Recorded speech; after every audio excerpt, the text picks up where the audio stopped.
back with another edition of the MVFC First and Goal podcast. I'm your host, Kelly Burke, and today's guest really needs no introduction. Don Patterson spent 11 successful seasons as head coach of Western Illinois, but perhaps is better known for his 20-year run at Iowa as an assistant coach under the legendary Hayden Fry. Coach P, welcome to the podcast, and thanks for taking the time to join me today in person. It's my pleasure, Kelly. I'm glad to be here. You were coming up on 2 years in January, and after 37 seasons and 425 wins, you retired from coaching. How did you know it was time? You know, one thing that comes to mind, I was driving home late one night and I heard on the radio, if you want to shorten your life expectancy, go long periods of time with sleep deprivation. And I'd missed a lot of sleep for a lot of years. And we'd had a good season at UConn. We were bowl eligible in my second year there. And it just seemed like a good time to bow out. I'd seen so many good coaches end on a negative note. And I'd always made up my mind I didn't want to go that route. I'd prefer to go the Barry Alvarez route.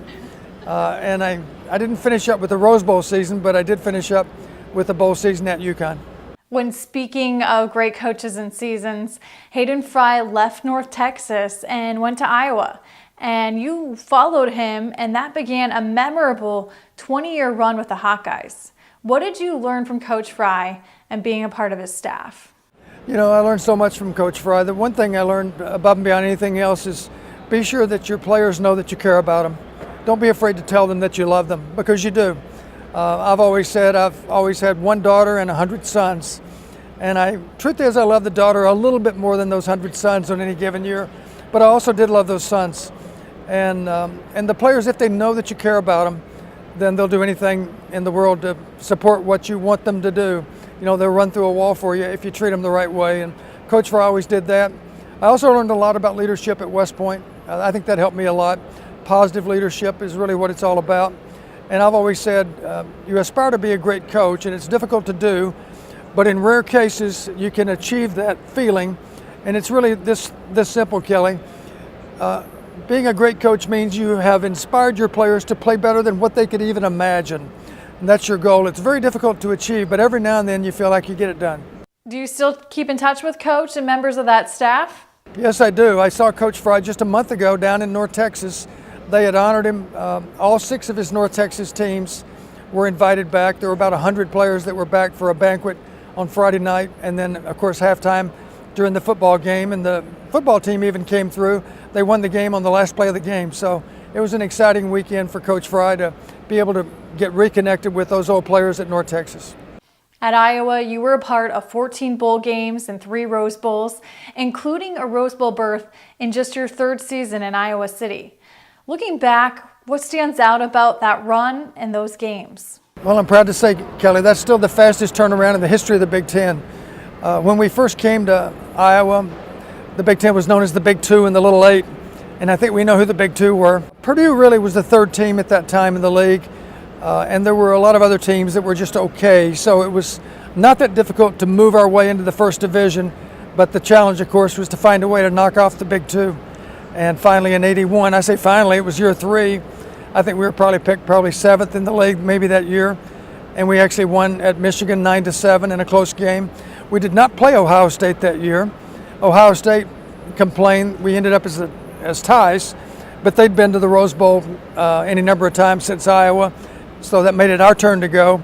And it was very important for us. In 1983, 2 years later, we did play Ohio State, and we beat them on that day too. So we wanted to let them know it's not just all about the Big Two anymore.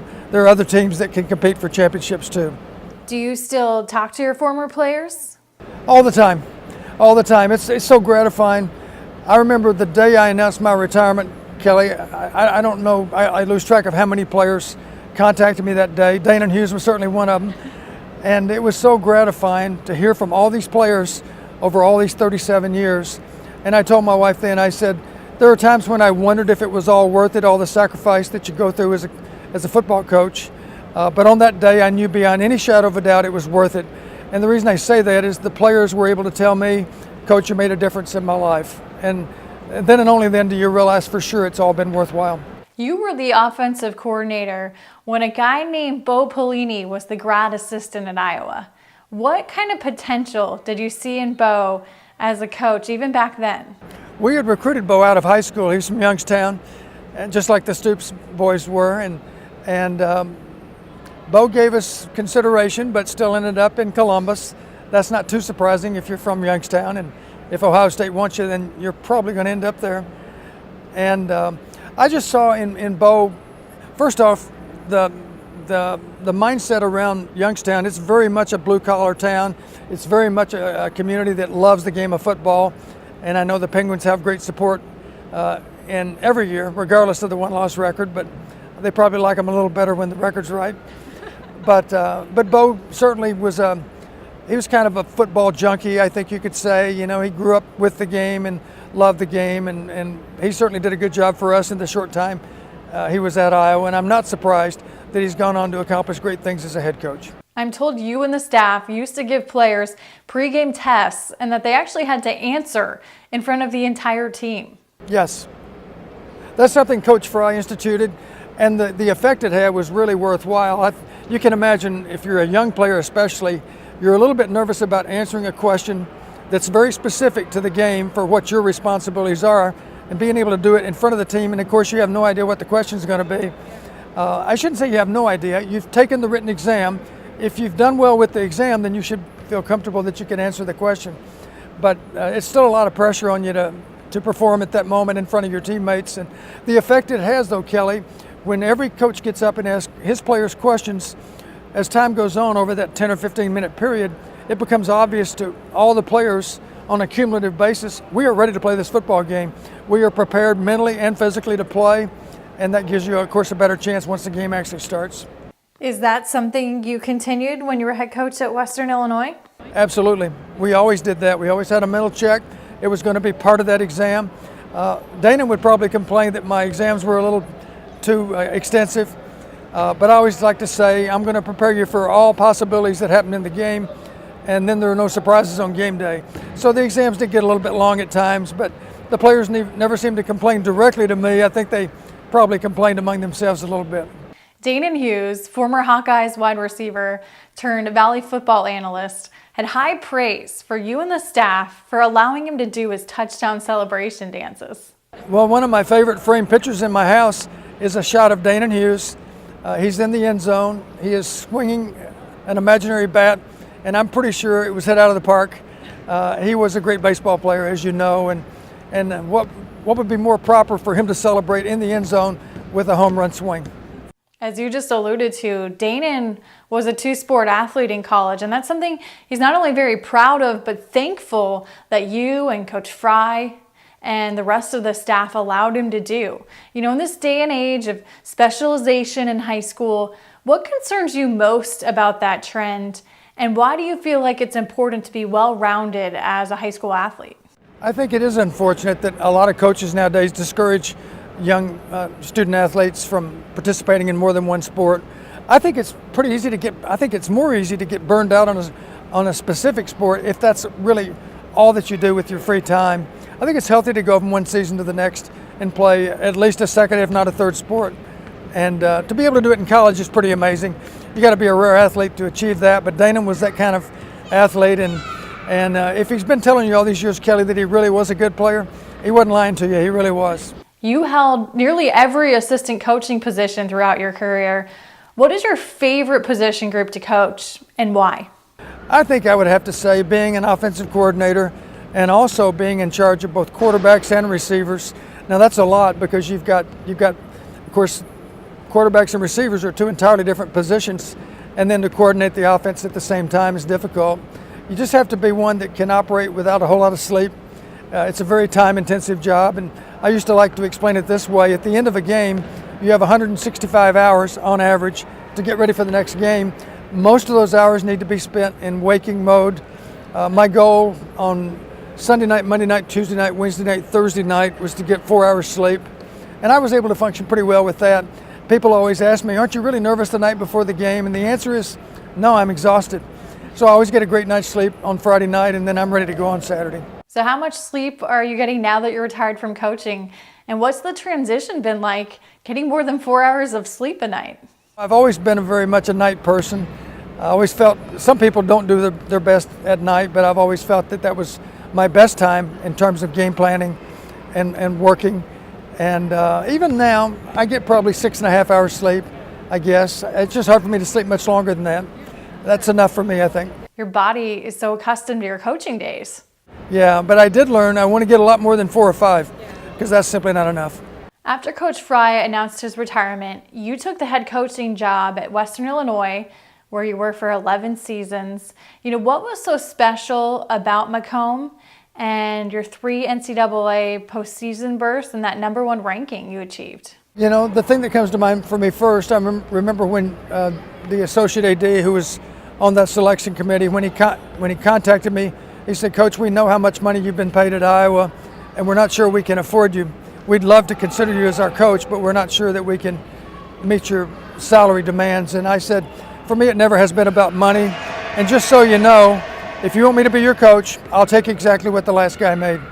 Whatever you paid Randy Ball, that's okay. I'm not doing this for the money. I'm doing it for the love of the game. And that's what I did. I took the same exact salary that Randy had. And I will admit they gave me a few raises through the years, which I was always grateful for, but it wasn't necessary. It never has been about the money. In terms of satisfaction, it's so meaningful. As you know, Western Illinois has some disadvantages in recruiting. It's in the rural western part of the state. It's a little bit of a distance to go to Chicago. It's easier for a Chicagoland kid to go to Illinois State, as an example, or to Northern, or any number of other schools. So to be able to overcome a few disadvantages in recruiting, I think was meaningful. The thing we had in our favor, we had a good tradition of winning, thanks to Bruce Craddock for all the success he had, and Randy Ball, both those guys. And it was very, very meaningful to actually, it's still in the history of the school, the only time we've been #1 ranked at any one time in a season. And wouldn't you know it, the week we achieved #1 status, our next road game was on the road at LSU. And we actually played them a good game. We didn't beat them, but we gave them a scare. The game was very much in doubt through 3 quarters.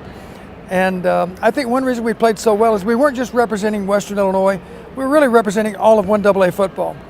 And after the game, Nick Saban said, "We will not be hit any harder all season than what we were hit tonight." I thought, what a wonderful compliment to pay our team. And later that year, our first playoff game was at Montana. And of course, Montana is known as a very difficult place to play, but I would have to say it's a little bit easier to play there than to play in Death Valley. I could see that. 100,000 fans in Death Valley. I've heard it's one of the loudest stadiums out there. It is a very difficult place to play. And oh, by the way, that year, LSU did win the national championship that year. So, well, that brings me to my next question. You've coached at both the FCS and FBS levels. What do you see as the biggest differences? I think the only real difference, the first difference that comes to mind for me is depth. The backup players in the FCS are not as good as they typically are in the FBS. The starters oftentimes are as good, but it's hard to establish great depth. You've just got the scholarship limitation that works against you a little bit in terms of having great depth. This season, one of your former players, Mike Cypress. That always brings a smile to my face to think about Mike. Obviously a standout NFL and Chargers punter for a number of years, and he was inducted this fall into the Western Illinois Hall of Fame, and you were there. How meaningful was it to be there for his induction, and also just to see what he has made of his life, now being a dad to 4 kids? Yeah, wonderful family man. Mike was an outstanding punter. A lot of people aren't aware of this. Mike's average his senior year was 48.0. The record in the history of the NCAA, I should say the FBS record, is 49.8. It's held actually by someone from Waterloo, Iowa, that played for us, a punter by the name of Reggie Roby. And Mike's senior year, I asked Jason Kaufman, our sports information director, I said, do me a favor and go back and figure Mike's average when we were on our side of the 50. And he came back and he said, Coach, he averaged 52.0. And I said, that's what I thought. What you're not aware of, Jason, is that Reggie Roby did not pooch punt. He always had a long field to punt. And that, of course, gives you a chance to have a better average. And Jason's response was, well, then Mike should get credit for being the best punter in the history of college football.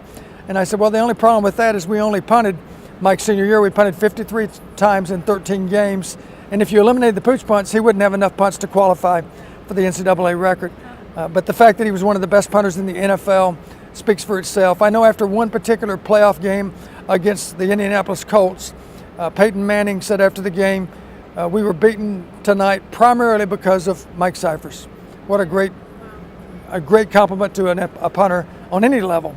You've had a chance to meet and spend some time with current Western Illinois head coach Charlie Fisher. What were your impressions of him and his staff? I think he's very definitely the right man for the job.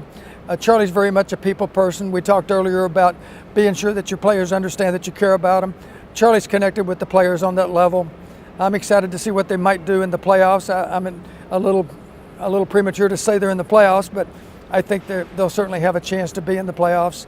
And who knows, maybe they'll make a playoff run, and maybe they'll be able to get to that championship game, which we were never quite able to get to. I know you've heard stories about the infamous rematch with Western Kentucky, 31-28, and the last play of the game was a 61-yard field goal attempt by Mike Cypress that missed by about a yard.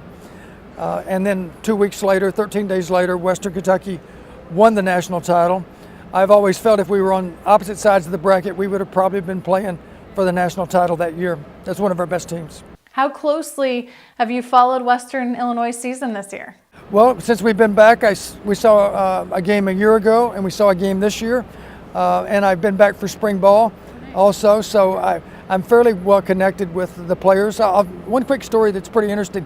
Jalen Ackland is a young man you're familiar with, and after that homecoming loss to South Dakota, as I recall, I asked the quarterback, I said, can you point out Jalen Ackland to me? And he did, and I went over to Jalen and I said, Jalen, I'm Coach Patterson, I used to coach here, and I just want to congratulate you on playing a great game. You might recall Kelly had 17 catches that day, and some of them were amazing.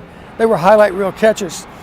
And he said, thank you, Coach, I appreciate it, but you've probably forgotten this. You had a conversation with me when you were at the University of Buffalo, and you told me that you weren't going to recruit me because I'm in rural southeast Missouri, but you also told me, don't let anybody tell you, Jalen, that you cannot play Division I football, because you can.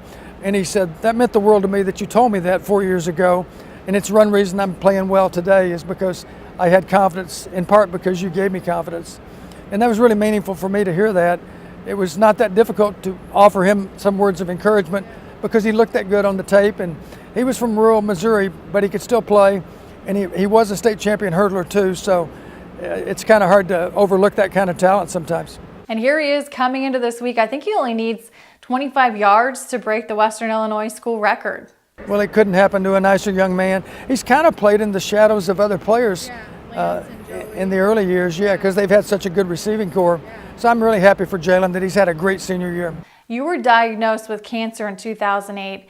How difficult a time was that to navigate, and how did it test your resolve? Good question, Kelly. This particular cancer, tonsillar cancer, of course you have great health care at the University of Iowa, and they told me then, they said, Coach, we're not going to let you die, but this treatment's almost going to kill you. And they weren't lying. It was a very difficult treatment. I lost about 60 pounds, but I needed to lose some weight, so that was okay. I would want to say this. I'm so grateful to my wife that I didn't have to go through this by myself, because I would feel badly for anyone that had to do it alone.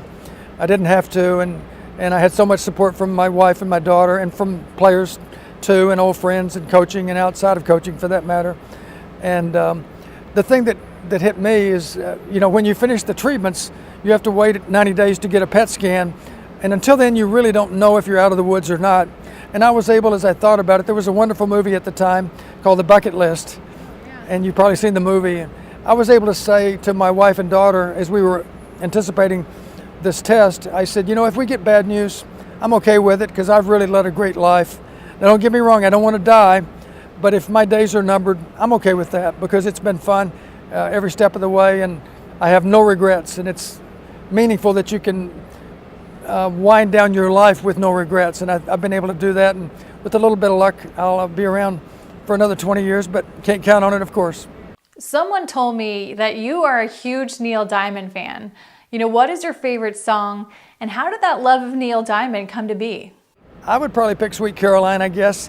It all started when you go into treatment. The radiation, they have to fix you on a table, and you can't move not even an inch, so you're actually strapped down to this table for the radiation equipment to do their job, and they do try to make it more relaxing, so they play music. And the first day they asked me what kind of music. I said, easy listening, anything will do. And they said, no, be specific. I said, okay, do you have Neil Diamond?